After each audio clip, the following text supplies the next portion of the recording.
I just can't take it anymore. I can't eat. I can't sleep. I can't even breathe. He's everywhere. No matter where I look, he can be over there. He can strike at any time. Ah! There he is! That's just a picture. It's so lifelike. Just look at it. You just know it now. Ah, there he is again!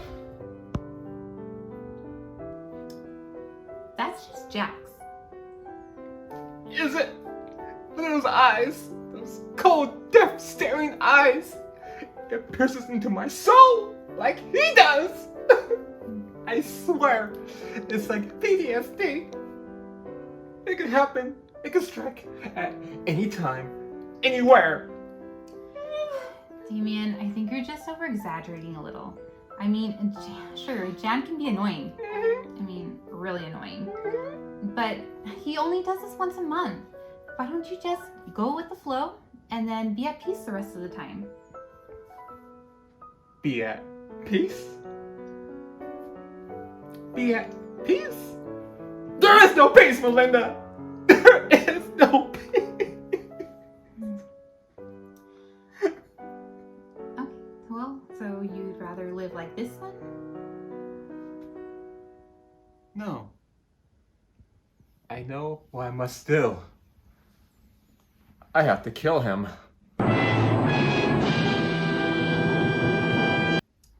Yeah, that's not what I was saying at all.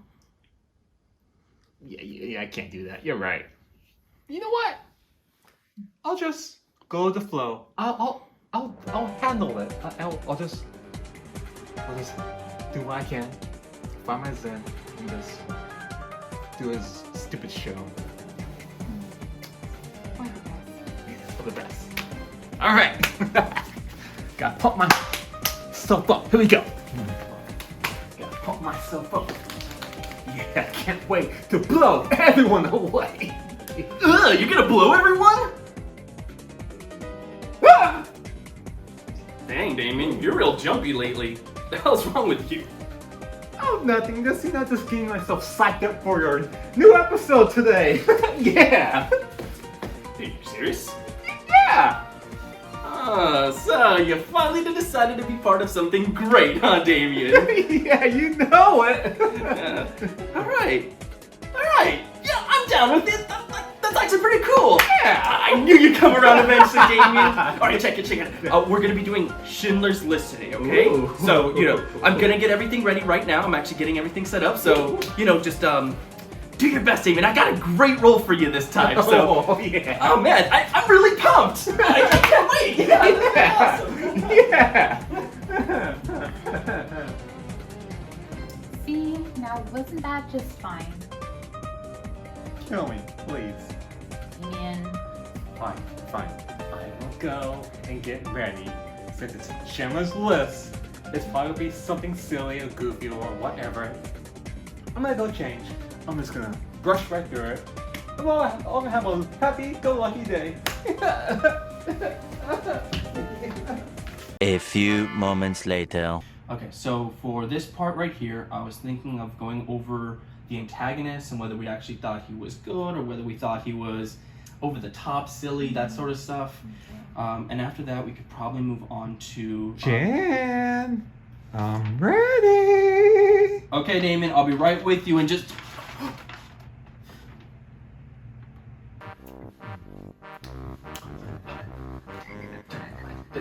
Damian, that shirt. You like it? No. What? How could you? I bet you did not see that coming. Get it? Nazi? Let me talk to you outside for just a minute. Just a minute. Just a minute,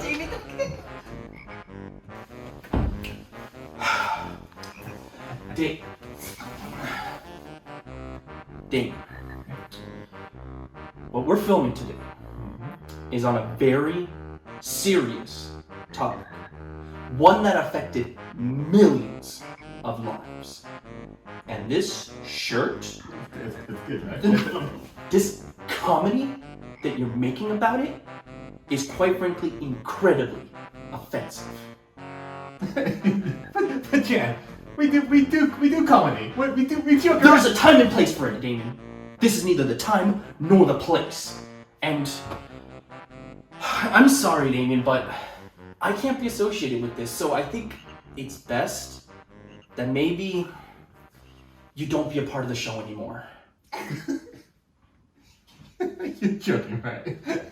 This is what it took to not be in your show? I've been trying for years, man. Okay, alright. So we're in agreement then. Yeah, no, hold on. Damian, But I think, thank you for all you've done, but you know, but yeah, I gotta do this episode, man. Thank you for everything. But Jan, Seriously, come on. So. I didn't want to bring the show, but still, you gotta do, you be a punk about it. That's cool, I guess. But it's cool. You know what? We're mature, Jan. You fucking dick.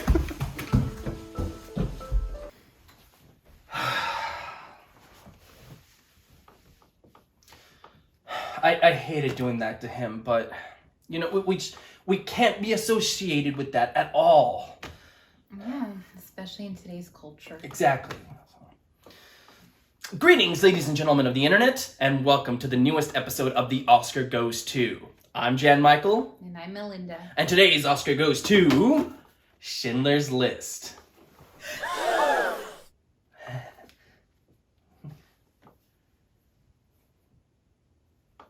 Let's begin.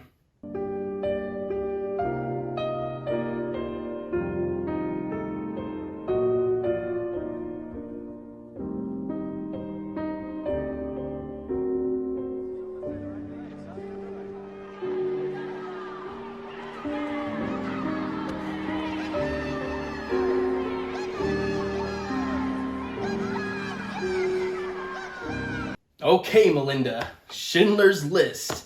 One of the more serious Oscar wins.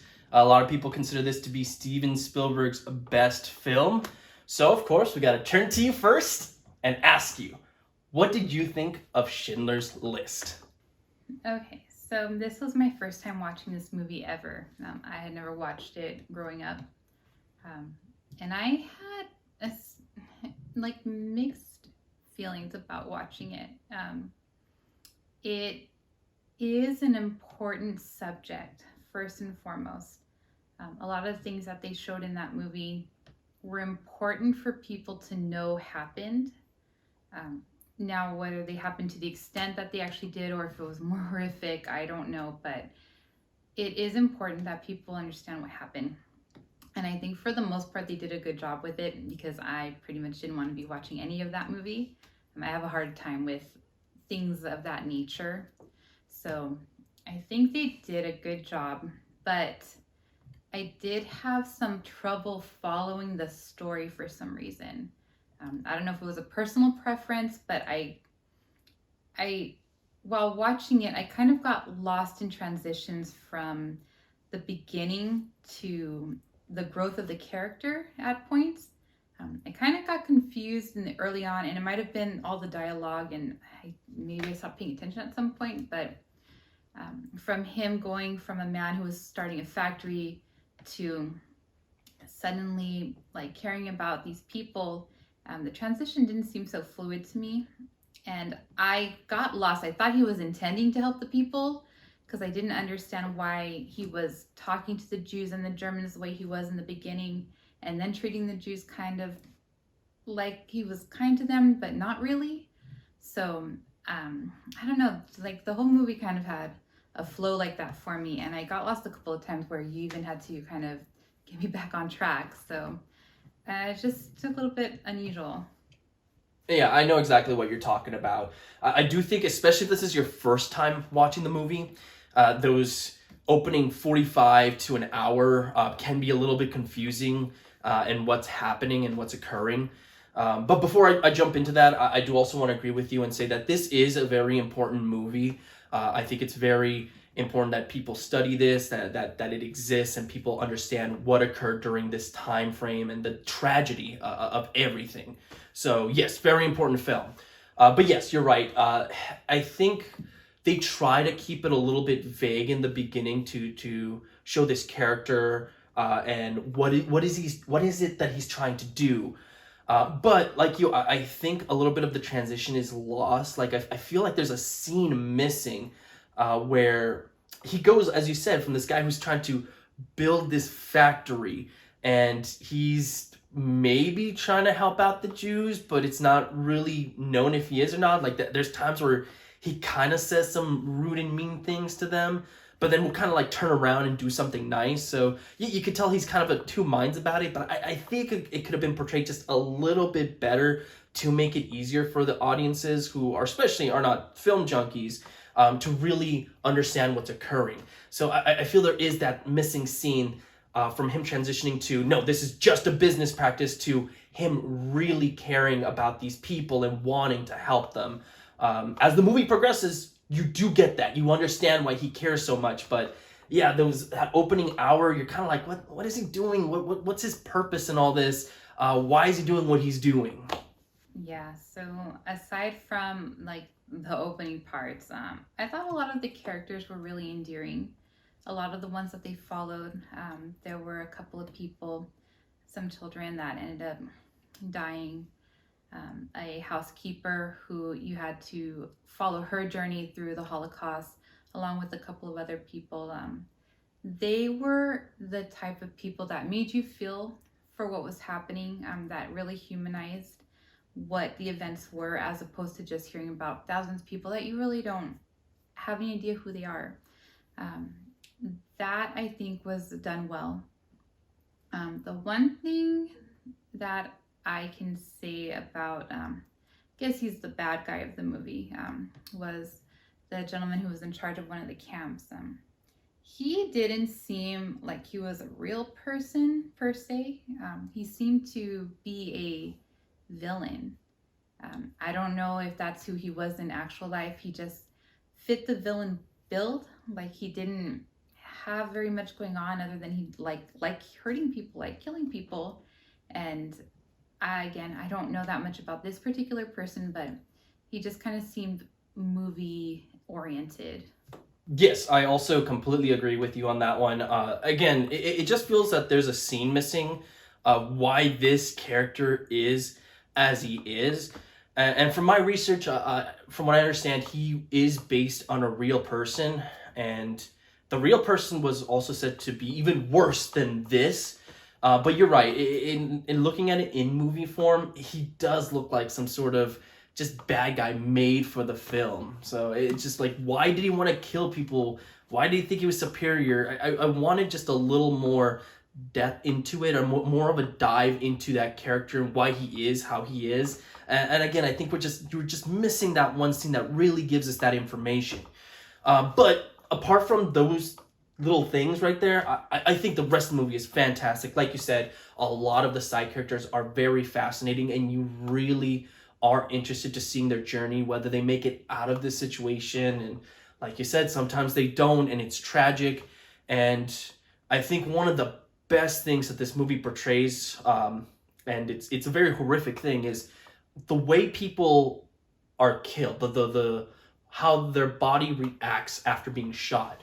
A lot of times in Hollywood, you'll see somebody get shot and they're, blown away, they like fly back, or it's very over the top, and so you never really believe that they're dead or anything like that. But this one, it portrays it in a way that, yes, this is how I think in real life, if you shoot somebody, the body would react. It just falls. The person just ceases to be, the body just crumples under them. And it's done so well that, yeah, I had no problem believing the atrocities I saw. So yeah, very well done the way they filmed those horrific things. And yeah, like the movie has a lot of those really tense moments, like when they're all getting shoved into the supposed gas chamber, and you have these moments of just like anxiety riddled, and you're there with the characters, and what the heck is happening? You're left in the unknown. Just very strong filmmaking. Steven, a master of his craft. He knows how to film a movie, and I'm glad it's him that tackled this subject and filmed this movie. Okay, and I don't know how most people feel about this, but that ending where the war has ended and the people are thanking him for all that he's done, give him like a token for the work that he did in the lives he saved. And then there's a speech, okay? Admittedly, when he was getting the gift and he was being told how appreciated he was, I was like on the verge of starting to cry. But then he started talking. And I kid you not, that speech, I don't know if people love it, but it ruined the movie for me. The whole movie? At least the ending. Like, the ending was going to end on a really good note, okay? But then he started, again, I don't know what the point of the speech was, but here's what I got. You're making us feel bad because you're talking about all these people you could have saved had you sold this car, had you sold these cufflinks, have you sold this, these are 5 people, 10 people. Like, bro, we just like thanked you and now you're telling us the more people you could have saved with this? Okay, you're making us feel bad. Yeah, that's very Steven Spielberg. He loves those speeches, and I know, okay, I know I just talked about, you know, he's a master of his craft, but man, he loves those speeches at the end. And yeah, you know, he could, that character can talk about all the people he could have saved. Like when he was driving away and it really hit him and he's basically talking to himself going, oh my God, there's so many more people I could have saved. That's fine, right? But that's not something you really say in front of that crowd of people. And it's like at one point he turns around and he's like, this pen, and the camera is situated in a way that like, that shows the flow of the movement and him showing the pen, and you're like, oh no. Because like you said, when that speech first starts, you're like, oh man, it's so heavy, and you are feeling it, and you do get emotional. And yeah, it just takes it a little bit too far. So I agree. That one, not probably the best option or the best place to put that speech. Just could have waited till he was driving away and it would have been fine. Although I will say I do like the ending where it shows all the real life people placing the stones on his grave. So that was a nice final shot to end with. That was pretty good. Yeah, and I do think if he would have been like realizing it in the car, you know, like a PTSD type thing where what could I have done? Mm-hmm. I think that would have been it would have flowed better for me. Agreed. I am in agreement. Okay, so Melinda, we just talked about the film. So in general, what did you think? Could you recommend Schindler's List to today's audiences? And do you think it should have won the Oscar? I would recommend this to today's audiences, today and tomorrow's, and any audience in the future. And then should have won the Oscar? Yeah. Even the stuff that I critique, they're just personal critiques. For the overall, I think they hit the nail on the head for what they wanted to represent, and hopefully it makes an impact in the future. Yes, I agree. This is a very worthy winner, and I highly recommend everyone who has not seen it to see it. This is an important movie, and it's not one that really comes around very often and then even wins the Oscar. But it is an important movie that I think needs to be remembered. It needs to be studied. It needs to be shown in classrooms. You know, it needs to be seen. So highly, highly recommend this one. The list is life. All around its margins lies the gulf.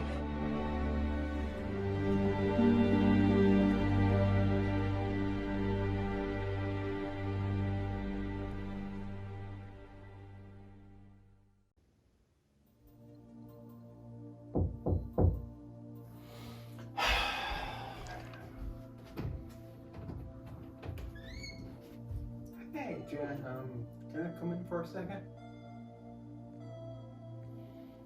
I suppose. Cool.